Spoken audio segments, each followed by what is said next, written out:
All right.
Hi, Nancy. How are you?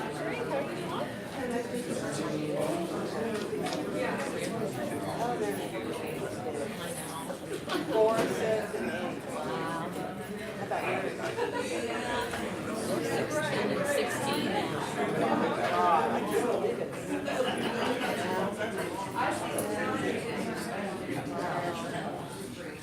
I was proud of him that he was with us up in Miller's family. Everybody's talked to somebody. He was sitting on electronics. Oh, good. See, all those things you told him have been the same years. Such a ally.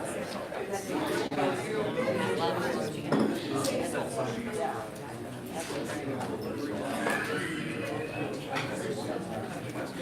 driving, that's Oh, yeah. all right. That'd be great. And that's the worst type, I mean, that's what you lose control. So, Yeah. you don't know where they are. Although now you have this tracking device, which is very, oh, that's right. You good? Yeah, yeah. Nice to see you. Are we on? Okay. All right, well, welcome everybody and Happy New Year. It's great to see you all. I'm glad you made it with the traffic. I just wanted to say a couple of introductory things, orient us to our agenda, but first of all, I just want to mention that it's Karen Sherman's birthday today, so be sure to wish her a happy birthday. She loves that. It is Cheryl's birthday too. Okay, awesome. We have two birthdays, Cheryl Howard, so wish them happy birthdays. We could break into song, but we'll save that for later. So you should have an agenda and several handouts today. And we're going to be hearing from Alice this morning about updates about the agency and other wisdom for the coming year and maybe a reflection of some accomplishments. Jamie, unfortunately, is sick today. So his only comment is we're still waiting to learn who our new director is going to be. So our new director of DODD. Kimmy and Andy are going to talk about the North Star Pathways to Resilience, which is a super exciting, well thought out program and an extension of the North Star support for providers. Matt and Nathan are going to talk about individual employment supports. Jenna's going to talk about the new waiver services, and she promises to throw some jokes in to make it super lively.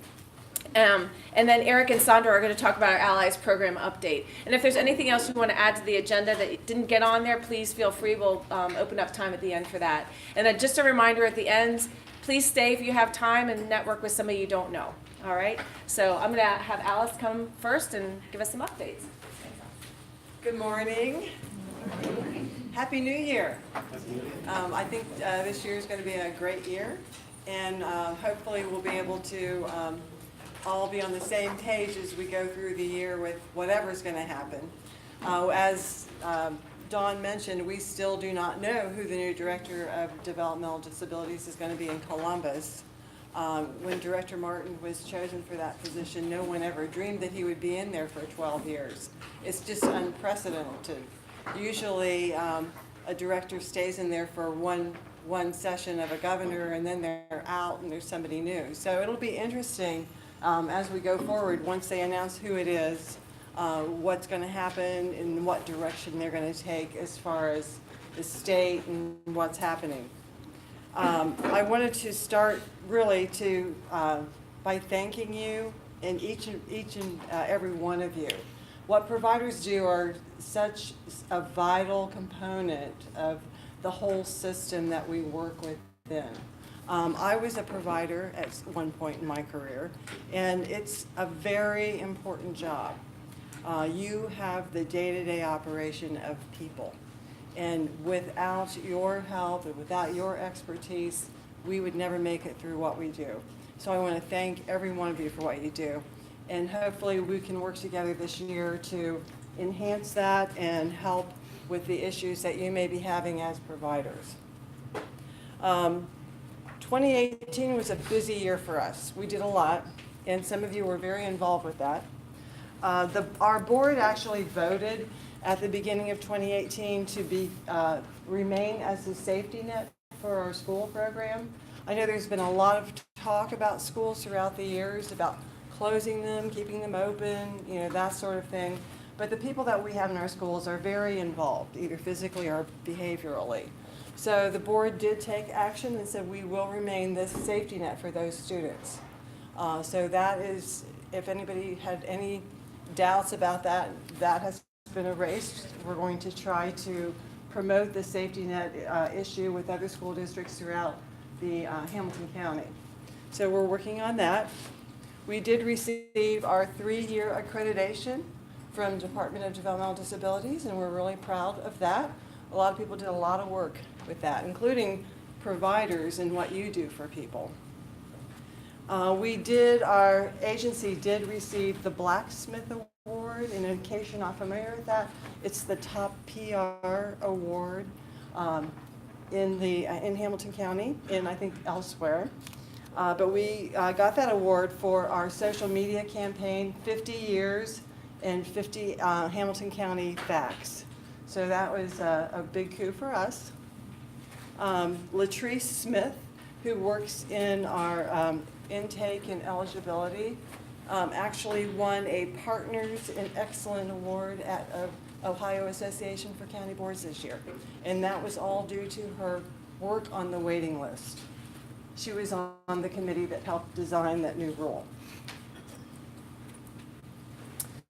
Something else that we're happy about is that we received the tech grant from Nysonger Center this year. And we were able to develop with that money a regional smart home.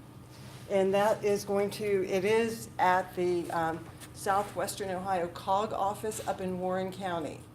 You'll be hearing all about that. We had a lot of involvement here, especially with Allison Leedy and some of her crew.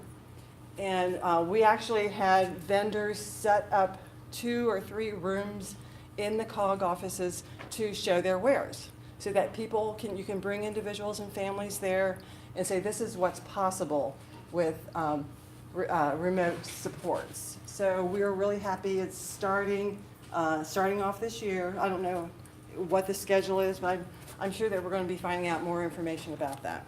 But we're really happy about that. We actually, in Hamilton County, was the top county board in the entire state with the most remote supports. So we're very happy with that. And a lot of it really pertains to you for accepting that and helping people get through that. So that's very important to us. And then there was the Ohio Tech First State that Governor Kasich announced last year. And they had a work group that met for, 8 weeks or whatever. And they did issue a final report. It's called the Ohio Technology First Council report. It has recommendations of the things that they want to work on for the next year. So if you haven't seen that, you should download that from DODD's website. It's interesting. There's a lot of interesting things out there, especially with medications and that sort of thing, things that we're going to be exploring as the year goes on. So, 2019. We definitely will be putting more emphasis on remote supports with individuals. We feel that that's really one of the ways that we can spread costs and help individuals become independent. We are very devoted to the DSP shortage, and we will be working with providers in the state and other people to figure out what we can do about that. I'm sure I don't have to tell you that we're getting more and more people that are very difficult to support. They're coming out of prisons or jail or behavioral centers, and we need to find a better way to support those folks. So we have some things that we're looking into for this year to do that very thing. Another thing that has always been an issue is transportation. And if you're in Hamilton County and you read the newspaper, everybody's concerned about transportation. Will there be a bus tax? Will SORTA do this or that, whatever? Well, we decided that, it'll take a long time for that to happen. So we are going to partner with Council on Aging and see what we can do together jointly to see what we can do to improve transportation. Just starting, I have no idea what it could look like or what it would be, but we just wanted to let you know that we're going to tackle that with more energy this year. And the other thing that we're doing is we were very successful this year with our Future is Now program, and that's the program where we work with families who may be elderly and have people at home that they have not planned for. We've had several sessions this year, and we did last year as well. That's funded by our DD grant.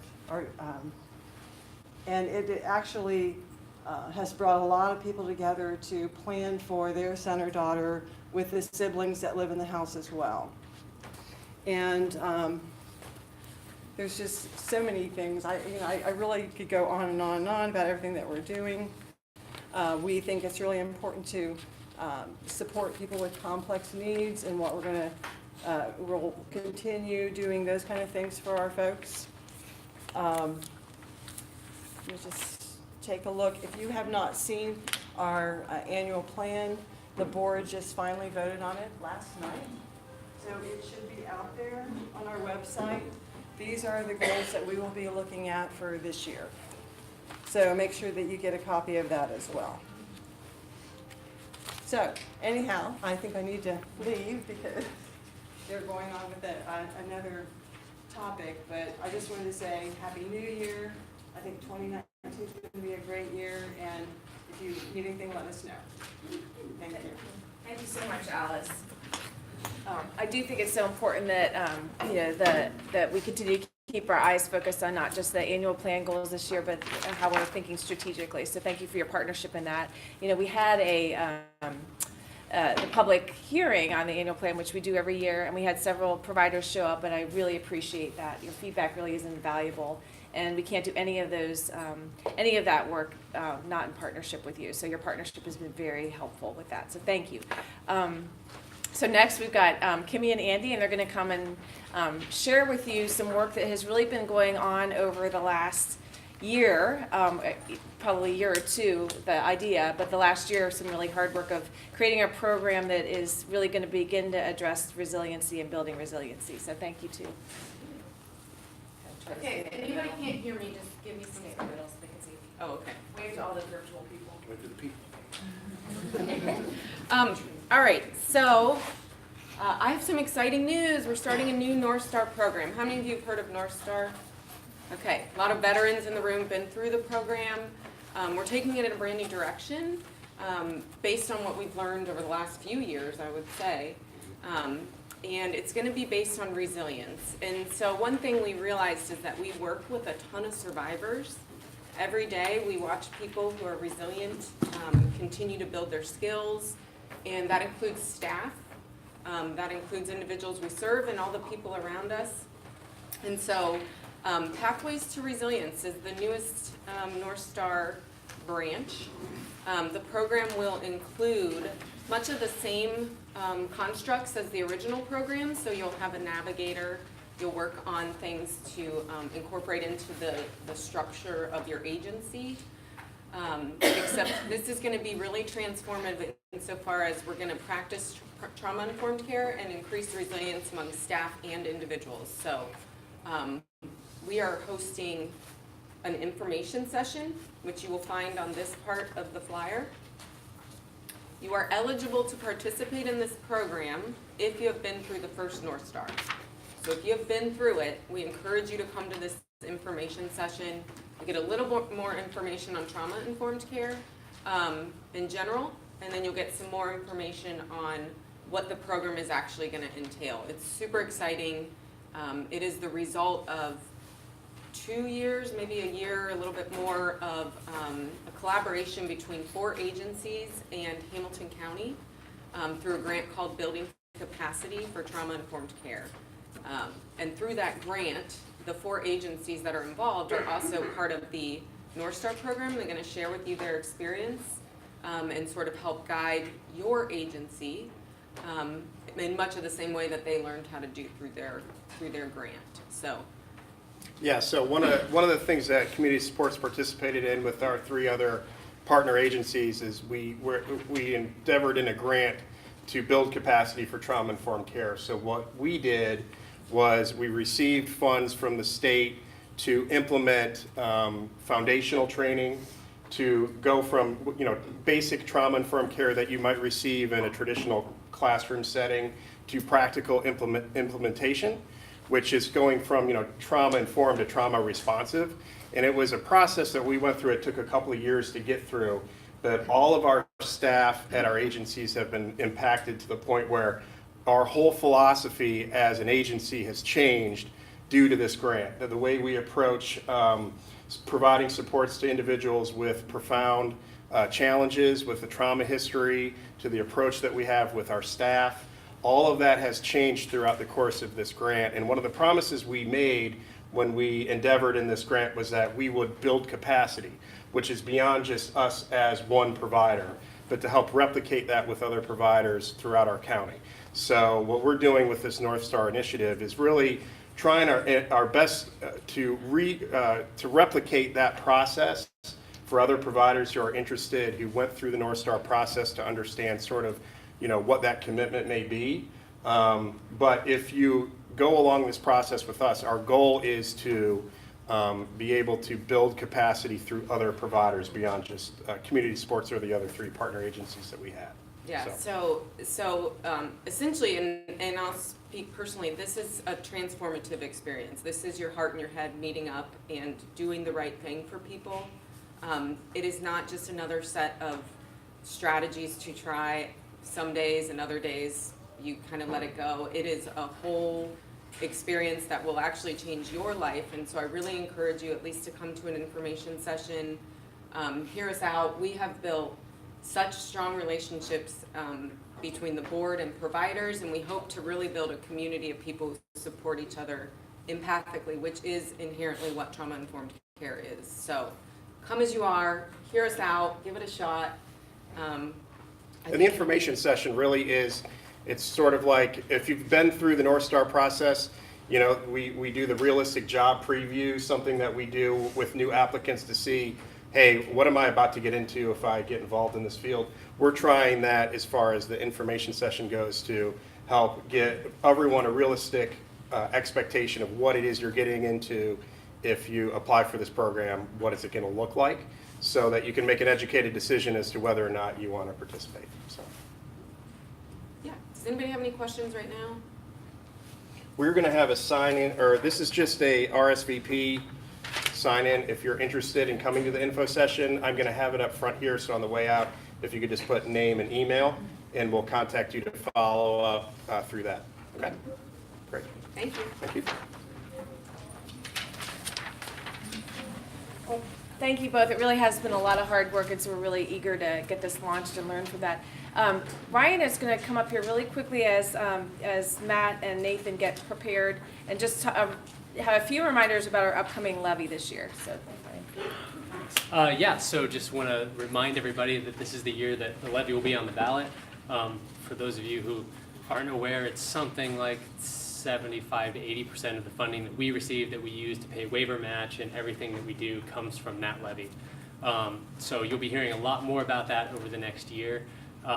We may send out calls to action whenever the commissioners will have public hearings, and they'll want the public to come talk about why the levy is important, and that's a place that's perfect for you guys to come talk.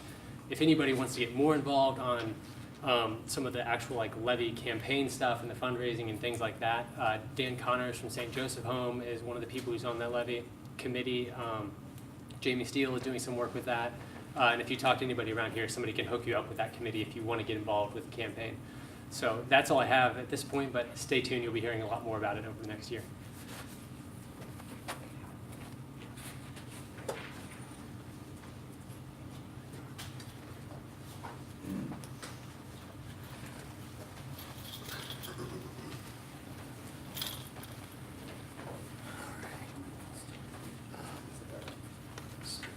Good morning. Nathan, I was going to take a couple minutes and go through some individual employment supports. We got 6 little PowerPoint slides. The biggest takeaway is we need your help. This slide, you can see a couple of years ago we had about a little more than 500 folks working. Now we got over 800 folks.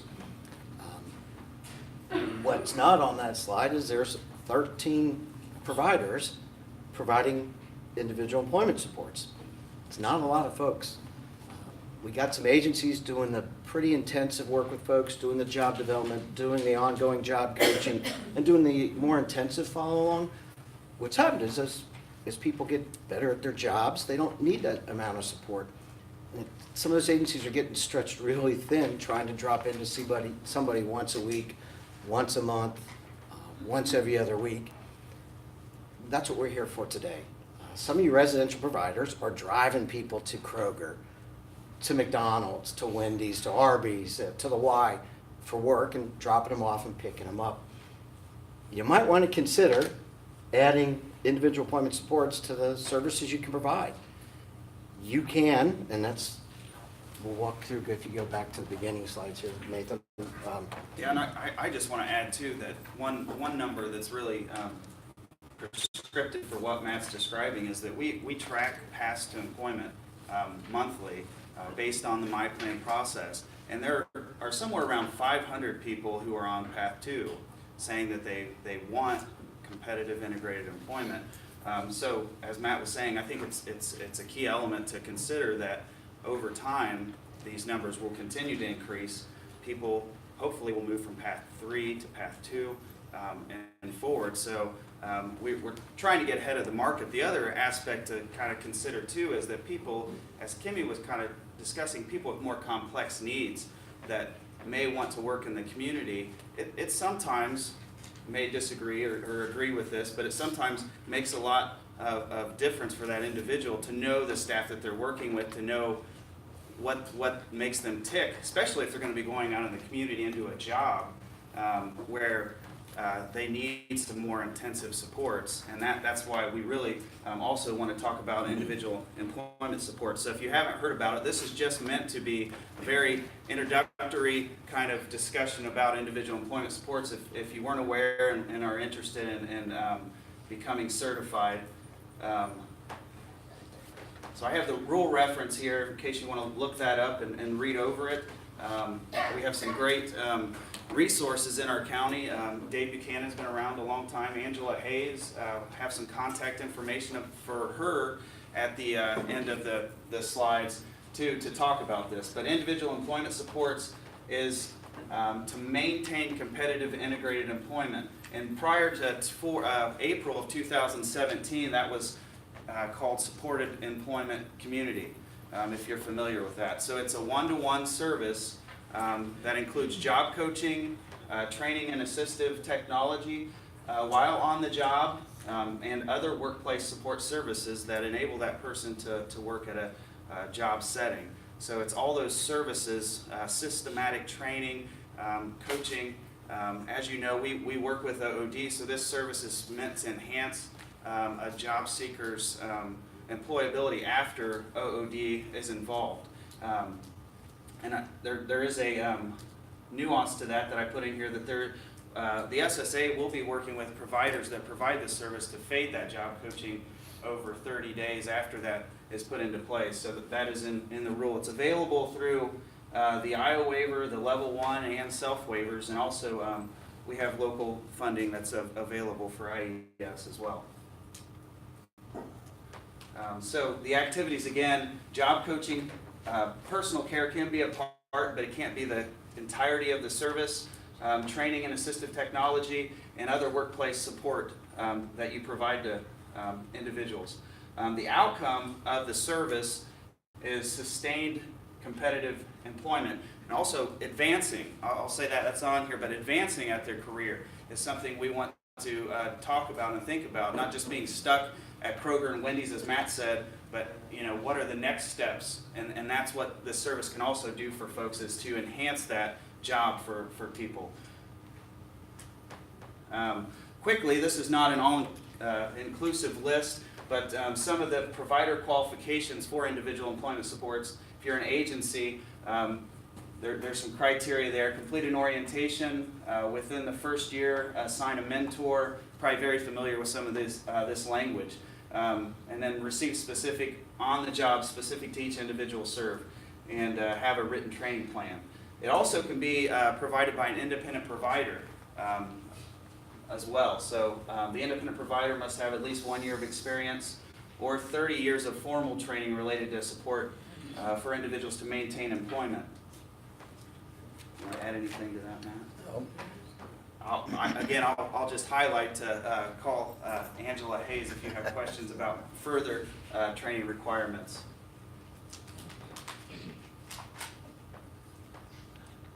Which takes us back to the beginning, which is, again, we got a lot of folks out there who just need an hour or two every once in a while.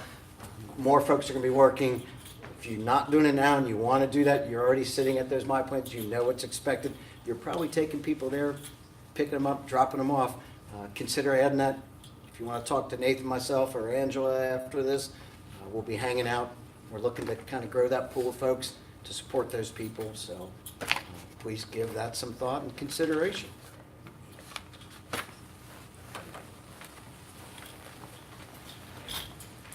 right, thank you. you too so much for sharing that and keeping us updated. We really have, and you'll see in our planning too, really committed to making sure that you guys have the updated information. And that really leads to Jen coming and talking about the new waiver services and really making sure that we're all on the same page and understand all the huge number of changes that have happened. So thanks, Jen. Okay. Hey, Brian. It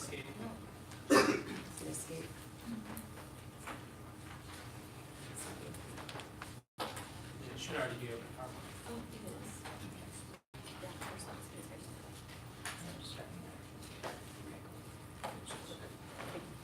Okay, I'm going to be talking with you guys about a couple things this morning. Before I get into the PowerPoint and what's on the agenda, there's an opportunity that I want to make you all aware of. How many of you, your agencies, provide payee services or money management services to people? Show of hands. Okay, more than I thought. Great.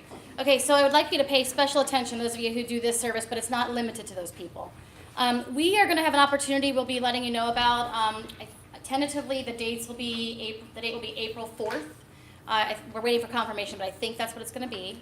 And what it's an opportunity for is we are participating in a program through the Consumer Financial Protection Bureau, where we are going to be able to get our staff trained and offer opportunity for your staff to be trained on a curriculum called Your Money, Your Goals.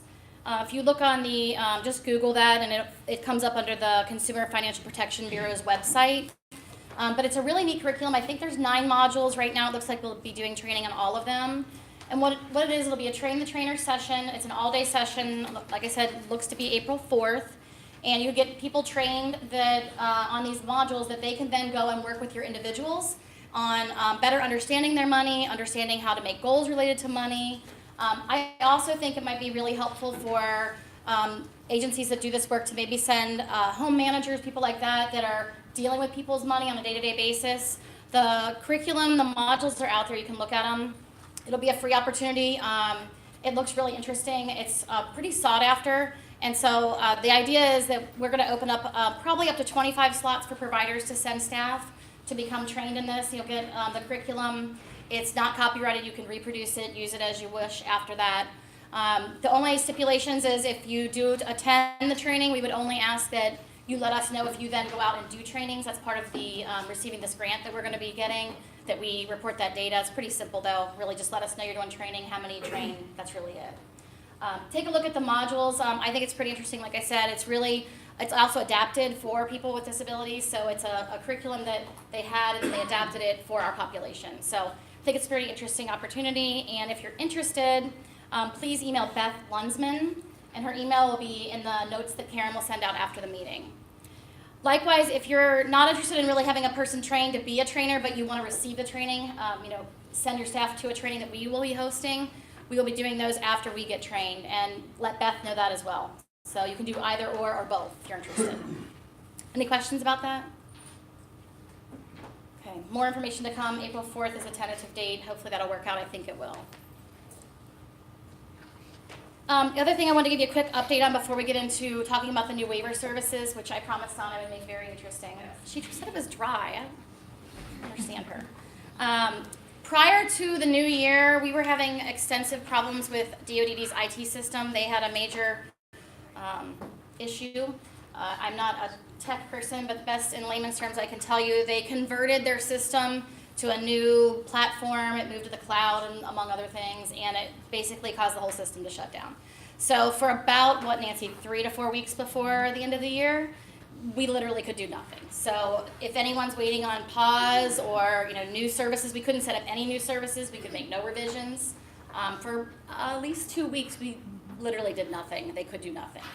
And the department was also, it also affected the billing system. So many of you, especially if you're billers or you talk to your billers, probably know that. We were working every day, all day long, communicating with DOD's IT, sending them screenshots of the errors we were getting.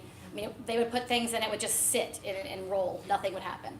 So it's been very frustrating for all of us. I'm sure very frustrating for all of you. DOD's been working on it. I'm happy to report we're seeing quite a significant improvement. Fingers crossed that'll keep getting better. At one point, I know we were probably 4 weeks behind in our work, maybe worse, Nancy? About 4 weeks. I know we're doing our very best to catch up now. We're probably a few weeks behind still. Trying to prioritize we try to prioritize if we know you're not getting paid or there's systems, service being provided with no payment, we put those first. Anything else you want to tell them about that? If you have a real urgent matter that you have not already talked to us about, let Nancy know and we'll get that moved to the top.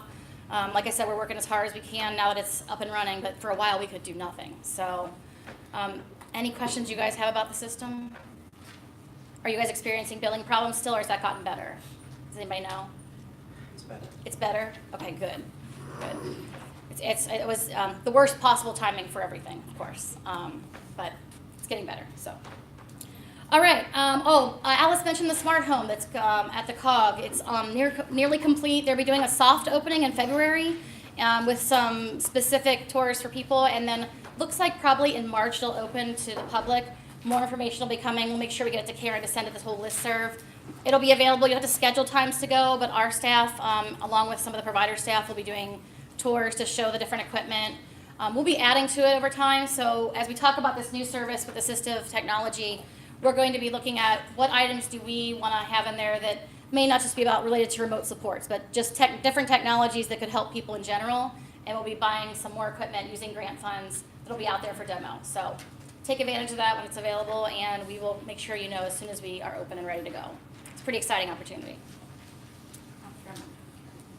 All right. So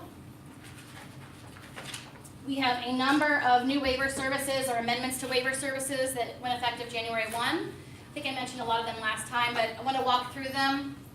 Your handout, if you didn't get one, Karen will be attaching it to what she sent out, right, Karen?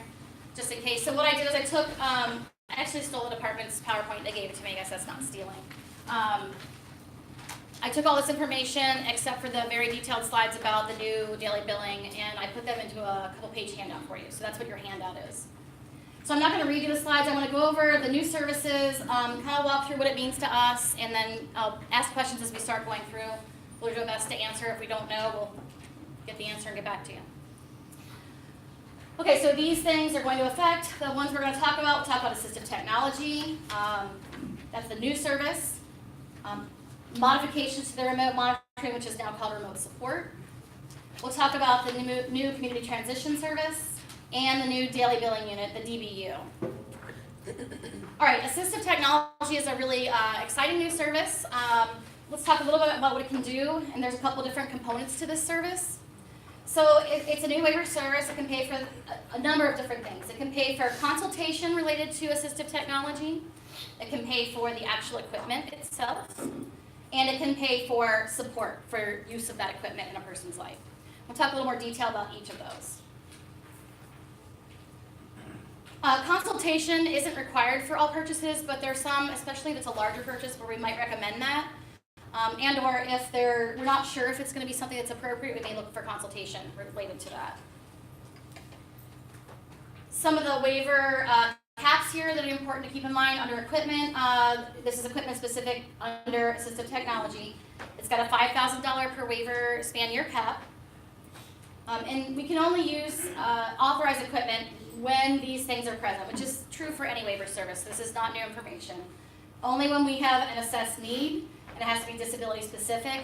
And I think what I want to point out related to this is sort of my nightmare with this new service is that we're going to get 7,000 requests for iPads and iPhones for people.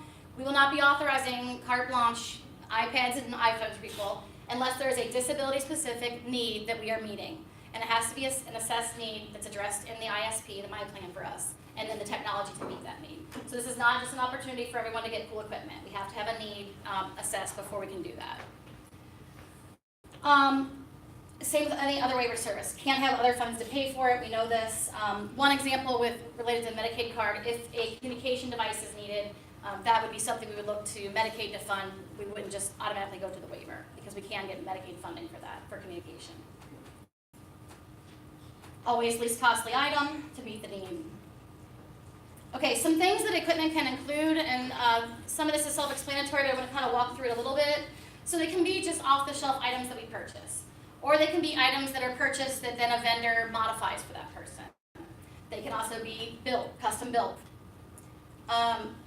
some of the services we can cover monthly fees that can be up to $75 a month. For example, this now takes the place of personal emergency response, which we'll talk about. So anyone who has one of those Lifeline emergency response systems, we actually have already done all the pause, haven't we? Convert, are we all done, or do we hit As stop? they come up now, we have. Do as they come up, okay. That service is going away, and this service will replace it. So that's an example of something that would be a monthly fee. Related to the equipment itself, one thing you'll see, and there's a slide here in a minute about this, this also replaces what used to be remote monitoring equipment. So instead of having now remote support equipment, any equipment that you need, the person needs to carry out that remote support service would be under assistive technology. So for example, if there's going to be sensors in a home or a camera in the home that then are going to be used as part of providing remote support service, the equipment itself will go under assistive technology. So you're going to see your remote monitoring equipment has gone away. Again, same things. It can't be available for other resources. Something new that we're actually really excited about, because this was prohibiting some folks from using remote supports, we can use this to cover the cost of the internet when internet is needed to run the equipment.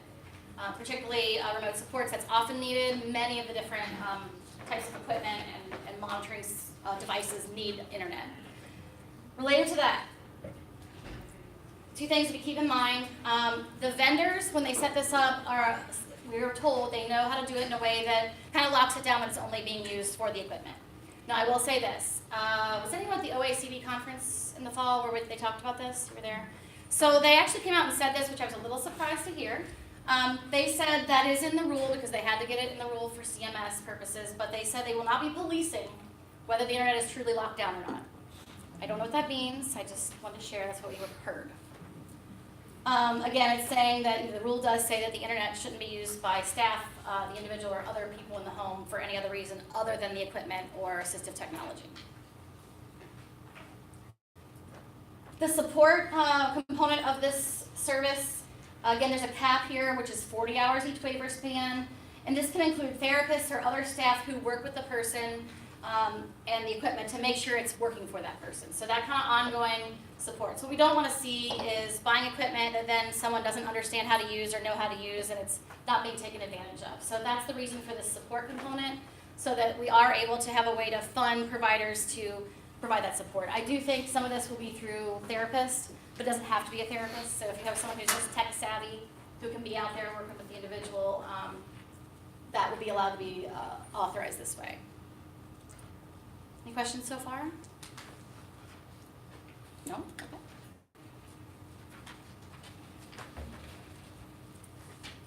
Okay, this is in your handout as well. I stole this little table. I thought this was nice. So basically what you're doing here is walking through services that either went away or modified and were impacted by this new rule. So I talked about personal emergency response, which that's gone away, and so now we would authorize it as assistive technology. Again, we talked about this, remote monitoring equipment going away, replaced by this. Related to both of those, just so you know, we did not have to do a MyPlan update until the next span is due, so you won't see revisions just for this purpose. We're able to just take care of that on the pause side. Under career planning, there used to be a sub-service for assistive technology assessment. That, again, has gone away. Now, if that's needed, it still can be authorized, but it would be authorized as assistive technology. Okay, specialized medical equipment and supplies. So the only difference here, that rule is going to remain, that service will remain under the waivers. However, if the equipment that we're looking to authorize is what we would consider assistive technology, if it's something like a tablet or a device we consider an assistive technology, we would not authorize it as equipment, it would go here. Again, same thing with participant-directed goods and services, which is only under the self-waiver. We have been authorizing things like this as what we call PDGS under that waiver. Those kinds of purchases would now need to go under assistive technology.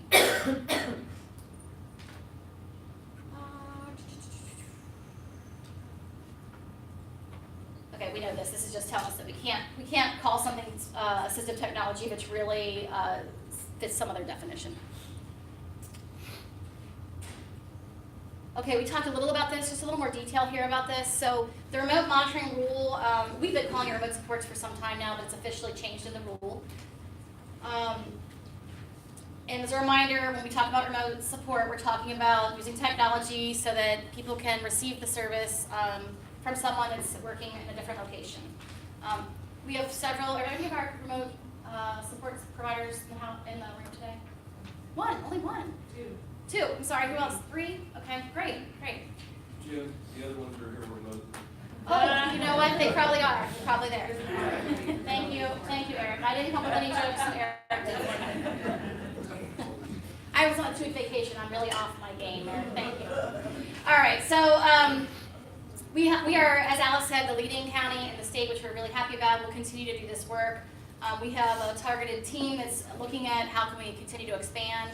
If you're interested in getting into this more, or looking at if people you're serving that you think might benefit, might be able to move from, especially that on-site on-call, I'm going to put another plug in, on-site on-call, what happens to providers when you do on-site on-call? You lose money, okay? But if someone can get by with on-site on-call, we're required to authorize it that way, right? So it's not just a matter of, oh, we'll just change it to HPC. If someone has on-site on-call, and we could possibly do it as remote support, you're going to be better off as a provider. Plus, it helps your staffing. We all know we have a staffing shortage.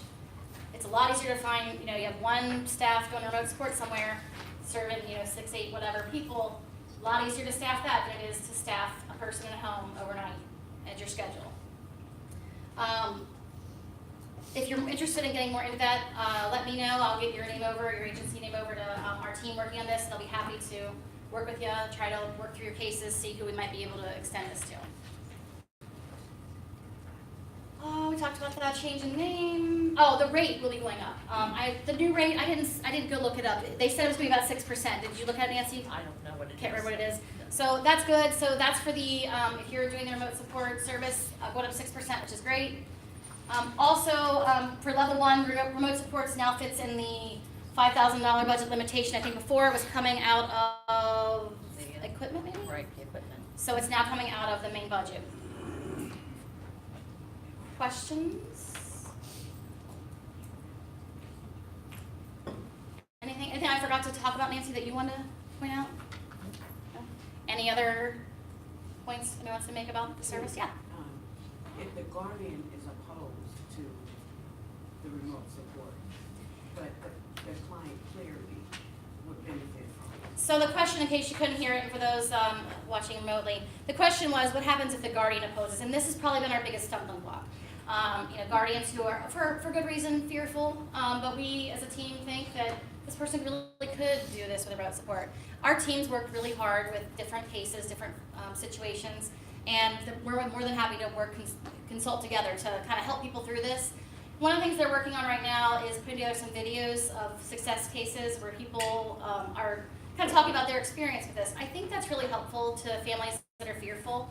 So if you have any of those kinds of situations, contact me or Allison Levy, or I'll put you in touch with her and her team, and they'll be more than happy to bring in our providers that have done this, work with you, have meetings. In the end, yes, the guardian does have to consent, but I think our approach here is really training and educating and kind of trying to pull people along using the carrot, not the stick, so to speak. But push comes to shove, they're putting more and more emphasis on this. So if you get to a point where we really feel this is what needs to happen, I think we would be supported in hearing if we had to go that route. We're trying to avoid that. We really want everyone to be on the same page before we do it. But if we partner together with the provider agency, I think we can get a lot of these situations moved over. So let us know. We're happy to work with you. Kimmy. I was just going to say, I have experienced that also, and sometimes people are concerned about behaviors and things that might occur during remote monitoring hours. We have had the opportunity to train remote monitoring staff on things like trauma-informed care and stuff like that. So it's been really eye-opening, because I too was a little nervous about how this would go down, and it's been a wonderful experience to be able to work on just general responses and things like that to help people feel safe in their home and things like that. So I'm always available to talk about that if that's part of the conversation. Thank you. If anyone couldn't hear what Kimmy had to say, Don asked me to kind of repeat it. So what Kimmy's saying is they've had the opportunity to train a lot of the staff that are doing their remote support, and so they've gotten a lot of trauma-informed training, and they'll continue to do that work. So if you have any questions about that, or people are hesitant for that reason, Kimmy would be more than happy to also her team to step in and help with that. So, Jen, my understanding too is that assistive tech, under that budget, you can actually set up all of the remote supports and things and not have it be, transmitted to a remote monitoring center. It can actually be done by a family member or any kind of natural support as well. We haven't seen that happening yet that I know of. It's new to be built, like in terms of being able to be built that way, so it could be a very good kind of transition or a trial for a family I would member. assume that would be set up as remote support with unpaid backup, but is anybody else in the room that might know the answer? Where's Allison when you need her? We'll follow up to make sure, but that would not surprise me. That sounds right because the service is, the way it's set up, moved over, that would work. I don't see a reason that wouldn't work. Yeah, I think, Jen, we have one similar that the family is the backup, and so they're basically. They're the ones monitoring. Yes. They're just the unpaid backup. They're monitoring as well, because They are. Yes, and I know that only because we had an issue initially because they had it turned on basically all the time. Oh. And so then we kind of had to work as a team of, Right. that opened up a whole nother can of worms. Got it. So you just sort of work with the team as to when everyone's on the same page. Yeah. If you couldn't hear that, Cindy was sharing that their agency does have a situation similar to this where the family is doing some of the monitoring and they're the unpaid backup support. So we're happy to walk through any kind of those situations, and we're learning as we go too. By no means are we the experts on this at this point. We're learning as we go, so I think the more we can do this, the better. The other thing I want to mention is if you have people who are really leery or hesitant, and I'm speaking for Total Home Care because they're not here. There's no one here from Total Home Care, is there? Oh, hi. So I'm going to ask this, and hopefully I'm not putting you on the spot, but anyway. So I thought it was really helpful for me to come in and see their remote monitoring site because I've been working on this since the beginning, and I still only just sort of had in my mind what it looked like. For me, it was really helpful to come see it. If people are interested, are you guys open to that? Oh, 100%. Great. Absolutely. Okay, so thanks for that. So Total Home Care would be more than happy to set up tours if you or your staff or you have families who are interested in coming to see it. I think, who should they contact for that? Really anybody, Missy Muir, myself, Stephanie Kronstein, or Adam Shoemaker. Okay, we'll put emails in the notes so that you got that when it comes out. For me, it was really helpful. Okay. Anything else before we move on to community transition? Okay. So community transition is a new service that went effective January 1. It's only on the IO waiver. And this service is very specific, who it's for and how it can be used. And this service is for people coming out of an ICF or a nursing facility, nursing home. And it is going to replace Home Choice. How many are familiar with Home Choice? Okay, so we use that a lot. We tap into that to get funds for things like rental assistance, furniture, things that a person would need coming from an institutional setting out into the community. So the reason this is coming to waiver is that the federal grant that funded that program ended at the end of 2018. So as such, it was important, and so it got added as a waiver service. Unfortunately, that means we'll be paying match on that, so that doesn't make us too happy, but it really is important. So it's going to be out there. We will authorize it when needed. Again, it can only be for those coming out of an ICF or nursing facility. One of the things we're kind of working on, and Nancy and I talked a little about this, but we haven't really done this yet because it's brand new. The complicating factor in my mind here is that we can authorize it up to 180 days prior to the person coming out or 30 days after. The problem is the waiver's not enrolled because the person's in an institutional setting. So, we can get the plan done and authorize it that way and have kind of the funding piece ready to go, but we won't be able to put the pause in until that waiver enrolls. So we're working on how that's going to work for us. That's a new thing for us. The date of service, we know that you can make the purchases up to 180 days prior. The date of service would still be the day that the waiver starts, and we can have confirmation that's okay. The question came up, I don't know if they have this in the slide, they don't include it. The question was asked, what happens if the person doesn't come out? Sometimes we're planning, we think someone's coming out, we've got everything in place, and then something happens, right? And what happens if you've already paid the money? You will still be able to be reimbursed. It will have to be done a little bit differently, and we're still kind of trying to learn how that happens. But as an agency, just wanted you to know if you end up being a provider of this service, you will not be out money if you do this, you buy things, and then the person doesn't come out or something happens. So we're working on how that's going to work because it's a little different.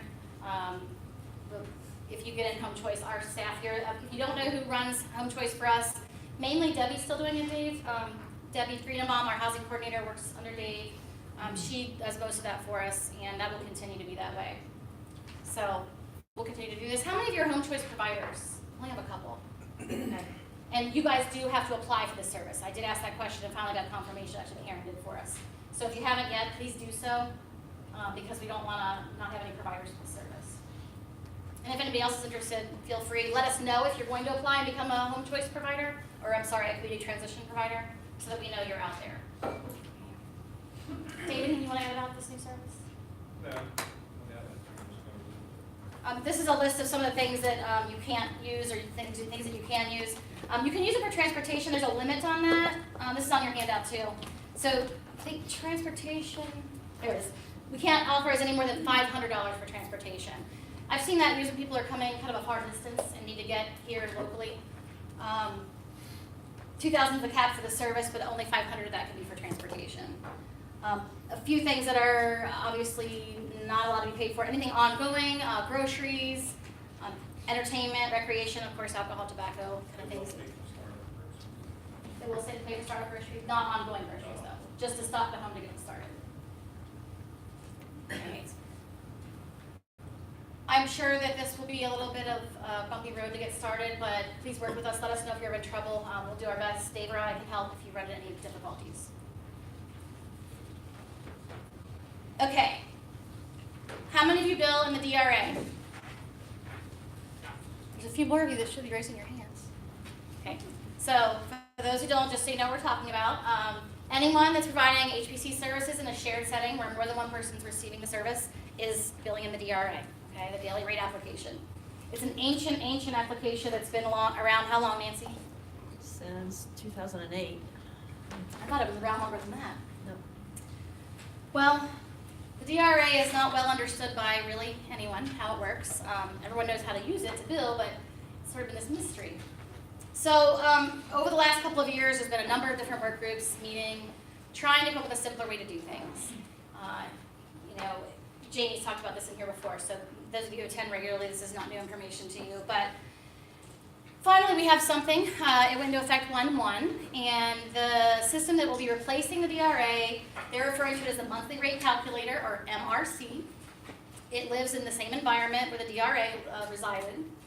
And the good news about this new system is that we, the county board, can control when we transition. So it wasn't a hard transition day. We don't have to move everybody over on 1/1, which is great because that would have been a nightmare, especially given all of the problems with the IT system. We have not yet gotten our detailed training, so I'm going to share a few things, but not a lot of detail today. We are going up, is that Tuesday next week, Nancy? To get our training. And then they're supposed to be offering some additional webinars for providers. How many of you saw the initial webinar they did? I felt a little underwhelmed by the amount of information we all got. So if you're feeling like we are, we need a lot more before we're ready to move on this. So our plan as of right now is to go slow. OVRS has volunteered to be the first agency to transition. And our plan as of now is to transition by agency. And we've made that decision by talking with you all about how this will impact you. Because if you think about it, if you have 20 sites that you provide services, you don't want to build 10 one way and 10 another. That would be a nightmare. So it made sense to us, and we finally got the department to agree. It was a little bit of a struggle. Initially, they wanted us to transition each site by span date. So an agency could have, one or two, then it would just be a nightmare. So luckily, they worked with us, and we're going to be transitioning by agency. Like I said, OV is going to go first. As long as Tuesday doesn't show anything that we aren't expecting, our plan is to transition them on 2/1. Work with them on working out the kinks, figuring out how it goes. If it goes smoothly and we don't have a ton of problems, probably March, start with other agencies. We have a tentative list of when we think we're going to transition you. Nancy and I are going to wait till Tuesday to distribute that to you all because we want to make sure there's no surprises or we don't change our opinion. And then we'll be getting with you on when we'd like to transition you. If it doesn't work for you and you want something different, we'll work with you. It's not set in stone by any means. Is there anybody else that's dying to go early? There's my joke. That's a favorite joke. Okay, let's talk a little bit about it. I don't want to go into too much of the weeds, number one, because I don't know enough to do that. I know just enough to be dangerous on this. But let's talk about what we do know. We do know we have to get everybody transitioned by 1/1/20. Should not be a problem. Here's what the big difference is, and Nancy, please feel free to chime in. So the biggest difference is it's supposed to simplify the billing for the providers. So we're still going to be using the same calendar, and if those of you go to CPT meetings and have seen the sites, same thing. We're going to be using the calendar. The most critical thing I think that we need to work on is to make sure that we are being more accurate in our calendars. Because when we plug all those services in, it's going to come up with a daily billing rate for each person in the site. And for example, if we are really far off on Karen, then what's going to happen is you're going to go in and bill that same rate every day for every day of the month that you're serving her, even if Karen leaves. So right now you're going in and doing your actuals, and Karen leaves the site for the day. That's going to look a little different. You're still going to bill that daily rate for Karen, even when she's gone from the site for a day. And there's some stipulations of how that's going to work. But if we're off by a lot on what we think is going to happen in that site, then when you go to do your calculations, you're going to be off by greater than the 3% margin, which we'll talk about that because it's really critical. Essentially, the daily rate is going to let you bill the same rate for each person in the site. So Karen will have a rate, I'll have a rate, everybody in the site will have their rate. You get that dollar amount billed for every day that you serve the person in that month. And nothing will change unless you're outside of a 3% margin. So 3% under, greater than 3% under, or greater than 3% over of the projected total hours you're serving the person, okay?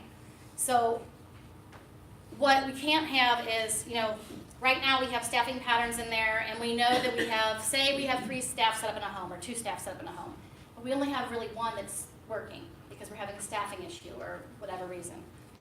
That we cannot have, because that will mean you're going to be really far out of your 3% margins. So when you're starting to come to CPT meetings as we move toward this system, we're not going to put staff in who we know aren't there.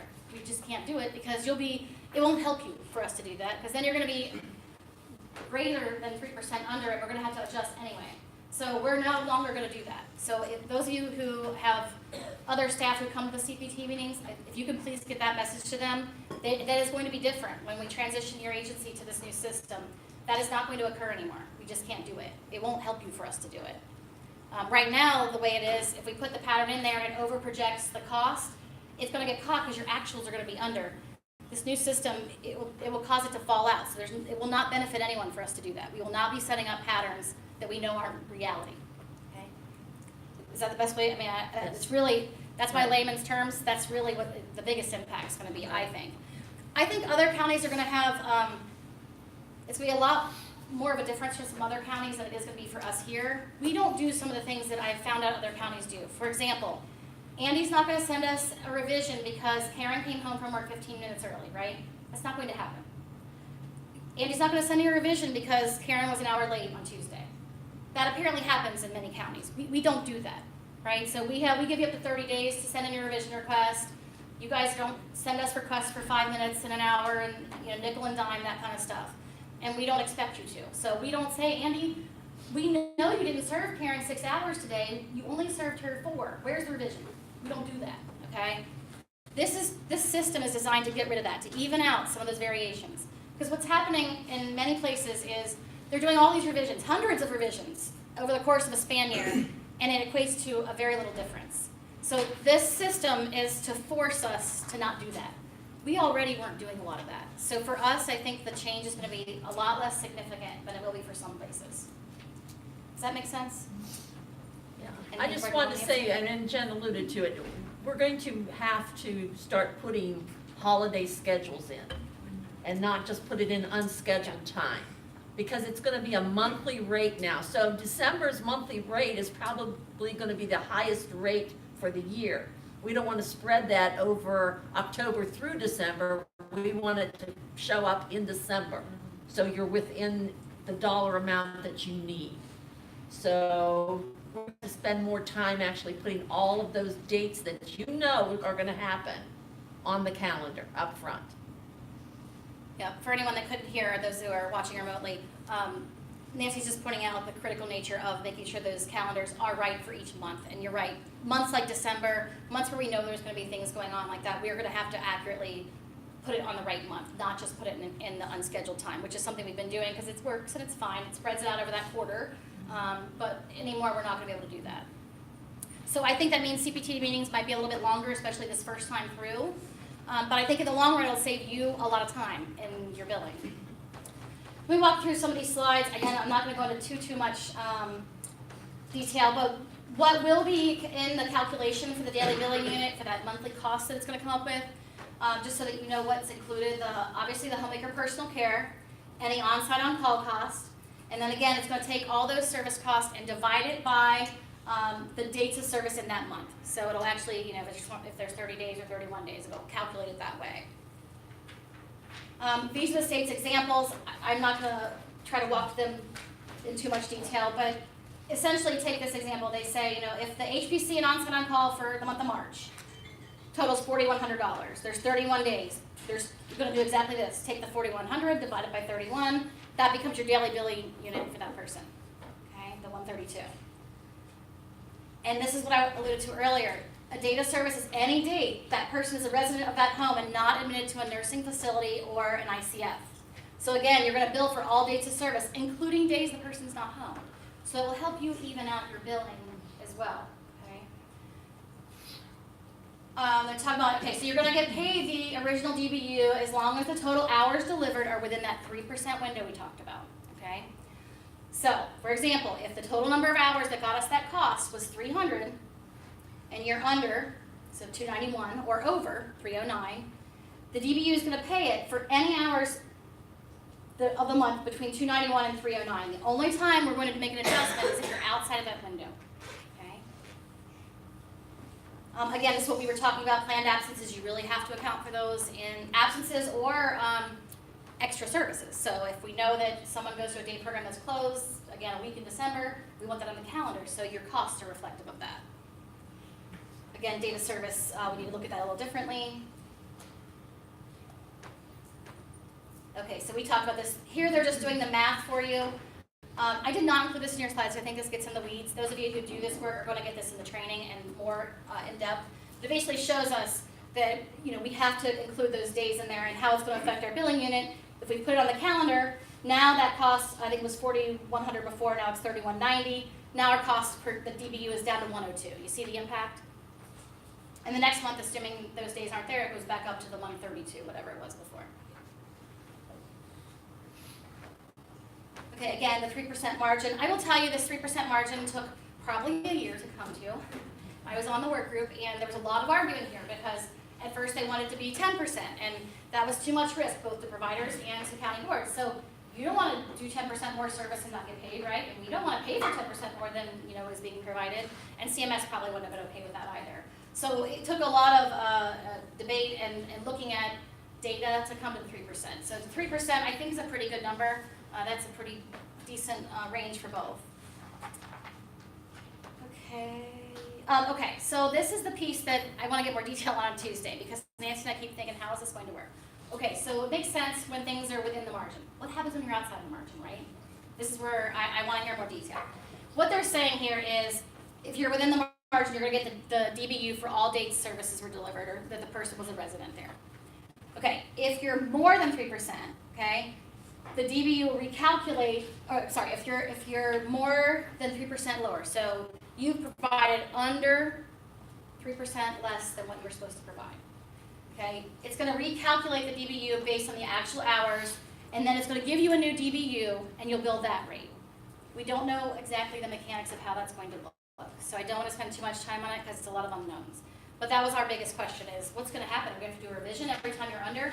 When you're under greater than the 3%, it's going to recalculate, give you a new DBU, and then you'll bill it.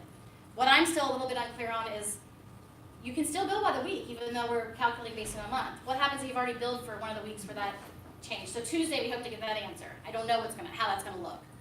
You know, will it automatically adjust and you know, you're going to have money taken out of your next payment, or is it only going forward? Or we're not sure how that's going to look. At least I wasn't based on what we saw. Were you clear at all? Okay, and here they just talk about, I don't want to get into too much of this because again, I want to see this before we try to talk about this. We do know if you're over, then we're going to have kind of a discussion, a revision request is going to have to be processed somehow. Once we get a better feel for how that'll work, we'll revise our revisions procedure and get it out to you all. Our plan too, once we're trained and once you get your webinar, is to host a session here where we can get together and talk about this. We just don't have enough information right now to do anything further. Okay, I'm not gonna go into this because this gets, even for me, and I like the numbers, it gets a little too much. Okay, we talked about this. One of the significant things to understand is revision changes. So we won't be making revisions when there's a calendar, a schedule change. We're not gonna just make a revision for that. We're gonna wait and see if we're outside of the 3% in that month. Now, if you know it's gonna be an ongoing change, and you know it, and if you know it's gonna go, it's 10% different, go ahead and do a revision request. But if we're not sure, if it's just a couple days, we're not gonna do that until we see how it's gonna impact the overall, okay? Again, we really have to do CPT changes if somebody moves in and out that isn't different than now. If someone stops or starts a day program, again, now we should already be doing that. But I will say that's where we get in trouble sometimes. We get providers contact us, someone stopped going to day program, no one puts a revision request in, then you run out of money. So that's again critical. Significant change that we know is going to be outside of the 3%. Those are when we're going to make changes. Otherwise, we're not going to be making changes to the CPT. Questions? Please don't ask me questions. No, I can ask questions. We have a lot of questions. I think overall it's going to be fine. I'm sure there's going to be some things we have to learn, but I think overall to make things better. Questions that you have right now that I haven't already raised? I know I've raised a number of them. Okay. Cindy? Andy? Really? Come on, Andy, I can always count you for questions. Okay. Nancy, anything else you want to say about it? No, not now. The revisions will be the thing because there is a time on, they have limited the Yes. time on when we can make a revision. We only, if you did more than the 3%, we only have 60 days in order to make that physical revision in the system. Yeah, if you couldn't hear that, there are more restrictions on us in terms of when we can change. We already have our policy in place about not going back within 30 days, but now the system's actually going to limit us. We're not going to be able to make a change outside of that 60-day window. So we're going to need to update our revision procedure and really communicate with you all so we're all clear about what we can and can't do. So more to come. We will be scheduling sessions for us to get together. Once we have our training next Tuesday, we'll send to all of you who bill when we think we're going to transition you. If you're not okay with that, let us know. We'll work with you. It's not set in stone. You can all thank OVRS. Chris Alexander does their billing, and Jamie can all thank them for being the guinea pigs and going first. Because if not, we would have been asking one of you to do it. How many sites do they have, Nancy? Do you remember? We have a list. I can't remember, but they have quite a number of sites. So we'll see a lot of different variations. They have some small sites, some large sites. So it'll be a good experience to learn what's going to happen in each different kind of setting. I think that's it. I'm sorry, I lacked on jokes. You got a joke, that was awesome. I really did, but. Give Jen a big round of applause. Sorry, for I the content. find it exciting. I know it's boring to other people. That was funny. Hi Mark. So Mark emailed us, Slater, saying that he couldn't see the PowerPoint. So it should be attached to the original email for anybody who's watching, if you were able to see it, and we will also send that out. And last but not least, we have Eric and Sandra who are going to give us an update on the Resource Allies project that we introduced a couple months ago. So we'll take us home. Good morning, everyone. Good morning, Sandra. Good morning. It's $100 gift card under all y'all seats. That's a joke. We did have just a clarification. We had this is about Resource Allies. We'll remind people what that is. We had a taxpayer call in, an elderly lady, and wanted to know what was this about natural resources. So we just have hearing issues, okay. We do have a 16-page policy I thought we'd read through. Was that? No. Okay, yeah, right, okay. No. Seriously, when we started this, we started in September with the idea that one of the issues as we face is we tried to analyze why it's so difficult for us to attract and retain DSPs, right? That's one of our, we thought what we would do is look at how can we support, and we know, all of us know, we've analyzed together anecdotally, that much of that is in your own experience, much of that is related to just resources for people in their own life, right? So one of the things that Sandra and I have done for about a year and a half is just working with families on those issues, not DSPs, but families, obviously.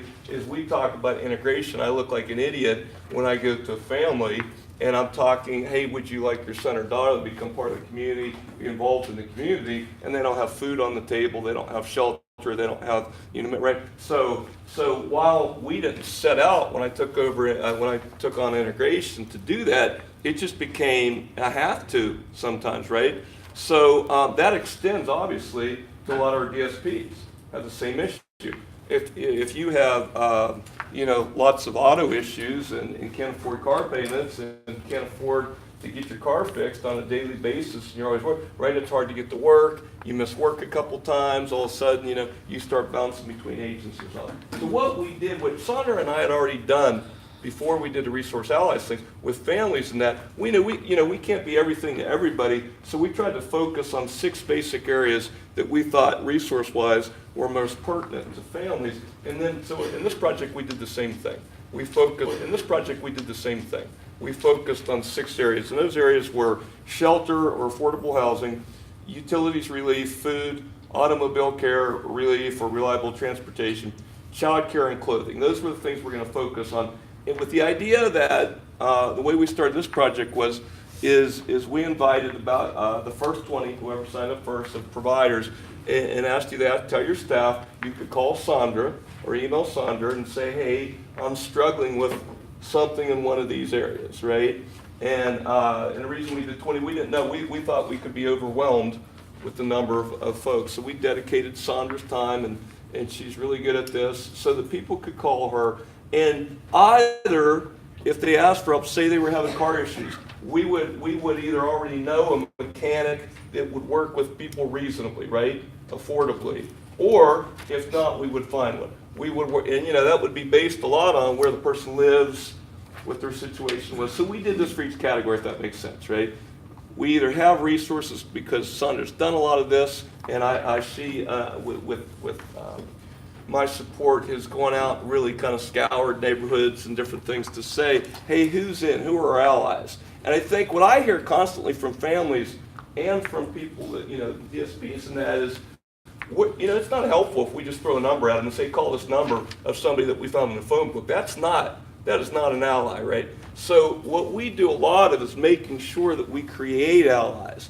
And Sandra's masterful at finding people and recruiting people, whether they want to be allies or not, and being helpful. Being helpful and saying, hey, you know, what do you do? So anyway, I'm going to let her talk, but what we did do is we, you know, since September through December, we analyzed how many people. So Sandra's helped a number of people. I'll let her talk about the numbers and how that went, and what were the kind of the categories in which you have on this sheet. Don't read, I hate reading to people, but you can kind of see the stats here, so why don't you take it away. Again, welcome. You know, the job was really interesting to try to find out what was already out there in the community and how to go out and meet people and say to them, hey, how you doing? I heard that you fix cars. Could we get a reasonable price? A lot of times they were asked, do we already service you? No, you don't. But I have some friends that I could perhaps bring you business, right? So a lot of the families that were struggling with their gas and electric, the Community Action Agency, well, they have a winter rule. A lot of the families didn't know that. And one of the things that is so important, they were able to get their gas and electric turned on. One lady in particular, her bill was, I want to say about $4,000. And she said, well, I know they're not going to help me. I'm like, that's a very steep bill. But you know what they did? And they helped her. And they put her on a plan. So now she's able to manage her bill. One of the things in the federal law that Community Action Agency had that money that's set aside through the HEAP program, that they got to help you. They don't have to, but there's money set aside. So you get there in time, you can get the monies. So one thing for us, we were able to do that. That went in effect December the 15th. But I'm telling you, I was over there every day. How you doing? And just so happened, one of my church members was there, and she's now the community outreach person. So that made it very easy. I'm like, Sharon, I need your help. I have families that I'm going to be bringing over here to you, and I don't need them to be getting the runaround, basically. I need them to be able to be served in a way that with dignity and respect and help them. They were able to help with some rent. It was amazing how I was able to reach out to some churches, and although they didn't have money, they asked, could I take them some food? Do they need clothing? I mean, they started asking me what could they do to help. And one of the things I find out that people will help if you ask, right? But a lot of the folks that was calling, it was really kind of heartening to hear some of their stories because they work every day and they had to get to work and they work with folks that we serve. So if you're struggling and you don't have gas and electric and food of your own, but I got to go to work and service somebody that perhaps have all their needs met, it's kind of hard. And the morale is pretty down. I remember the first call I got, a young lady, her and her husband was having some issues, right? Domestic violence issues. He put her out, kept all the clothes. And I said, okay, how old are the kids? Well, I know folks that have programs that can give you clothing and money, but housing.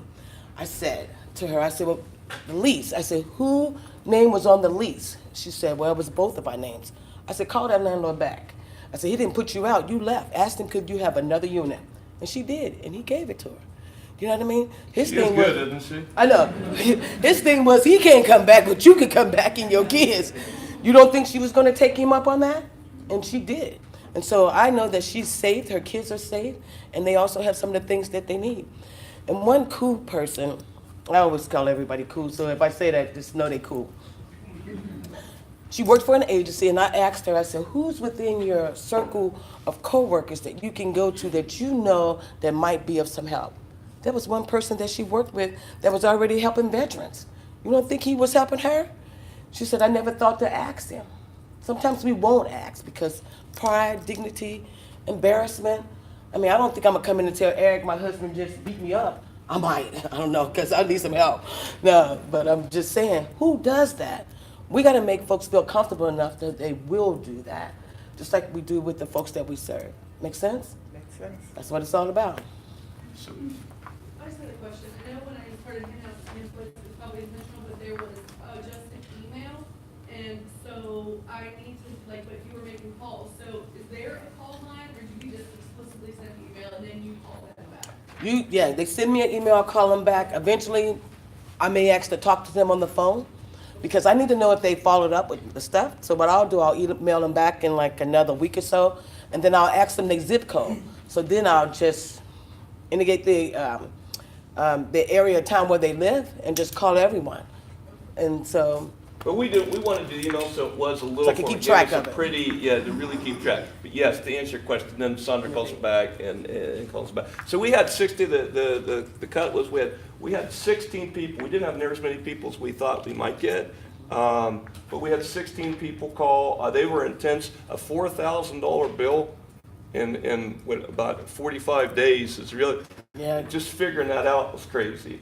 So think about that, and we really, again, I give Sandra all the credit for all her work because figuring that out and how that could even be possible, there was a lot of weird stuff, right? But you know, doing that. But the neat things, you see the figures on your page. I listed them by order, the percentages. Those percentages are some. You know, we did that for each category. Do you understand? So out of 16. We ranked them according to, so obviously people have different, they might be in several different categories, but those percentages are real out of the 16. And I will say I was a little surprised that, that in terms of that housing ranked at the very top, we know nationally that's an issue. But lots of folks just struggling to have a place to live that worked for us. So the other thing, Sandra asked me yesterday, we did not yet, I didn't think the numbers were high enough. We had one provider that had more folks calls than anybody, maybe Comfort Level or whatever, but none of those were outstanding enough to rank them. That's something we could do in the future is, I think the way we would do that is just let you know personally, as COs or CFOs or directors, hey, we've had, 7, 8 people call from your agency. The other thing that we recognize, I do want to say this, is we recognize that the county, we're kind of in a weird place in that a lot of staff that work for providers are, they're a little worried about the county, right? The county has an oversight presence. So what does that mean for people? In the same way is a lot of our ethnic culture, especially that come from Latino countries, have existed in governments right, that aren't very friendly to that. So we're savvy to those kinds of things, right? We realize that. So what we're going to do is we're going to continue this effort, okay? Yes. And so again, let your staff know if they're having those kind of issues. We're going to end real quickly with a couple recommendations. We've put those recommendations on paper, but Sandra, if you were to say the number 1 or 2 recommendation you have for folks, what would that be? Wow, start a resource pool within your organization so that folks can come to you. I would say place something up on your board, your handouts that you give them, in your handbook when they first start. I like the Community Action Agency. I keep going back there because they have some money. A lot of these agencies' monies are drying up, as you know. United Way, they're 211. Everyone in the city should know that number, 211, because it's very resourceful. The other thing that we're going to recommend is that what we will do is we really recommend each provider would identify a person in your organization that would be willing to. This isn't a full-time, all-the-time kind of a thing, but if you had a person that might be in charge of your reception or something, where at times they could begin to reach out to some of these organizations to just make sure, kind of a warm handoff kind of thing, are you willing and able to help with these kinds of things? But what we would do as a county is we would do a train-the-trainer kind of a thing. If you wanted any agency that will find a resource person, we will help train that person so that they could be a contact, and then maybe quarterly or at least semi-annually, we would meet and collectively share resources. Who do we know that are good partners? What about an Anderson? What about an Avondale? What about an Evendale, right? So what about an Annydale? Okay. Hey, I agree. All right, so all those recommendations on the back of this, and thanks for your time. Thank you. Thank you both, and thank you, Sandra, in particular, for your work with us. Oh, yeah. It's been super helpful. So it's time for announcements, and I know Jenny has one from MUI that she wants to share, and then anybody else. Just real quick, I'll take 2 minutes. New rule, like we're about a week in, right? Hopefully nobody has seen like crazy major issues. I know we've had issues with the ITS system and state system, but we're working through those. I did want to let you know there's lots of resources out there, lots of resources about frequently asked questions and rule interpretation. So if you haven't seen those yet, I think they're on DODD's website. But I left a sheet up here. I'm happy to scan these and send these to you. I have them all printed out. So if you would like that, leave me your email and I'll make sure you get them. Also, I'm in the process of putting together a training for provider staff, agency staff, whoever is interested. I'm trying to get some CEUs to kind of add some incentive to it. Everybody has to be trained by March 31st. But if we can get some CEUs, maybe we can get some more people in. So I'm trying to put together a 2-hour training for that. Likely, I'll do a couple in February and a couple in March. So there'll be information coming out on that as well. So that's all I really wanted to say. Thank you. Jenny, we'll save you the effort. If you just put them to Karen, scan it to Karen, we send out the notes, we'll send it to everybody. Yeah, so everybody has that. Great, thank you, Jenny. Any other announcements today? Things that are going on that we need to know about? Okay, well then, have a great, Jen has one, okay. I think many of you were already asked about this. How many people in the room do locally funded individual employment support? Couple. Okay, we're asking if you could stay after for a few minutes. I think we already made aware. Okay, we have some stuff we want to ask your opinion on. So that's all I have. All right, well, thank you. Happy New Year, everyone. Kimmy, all right. Just a reminder, our sign-up sheet is up there if you're interested in coming to the information session. Yes, thanks again for signing up for the information session. And goodbye, everybody.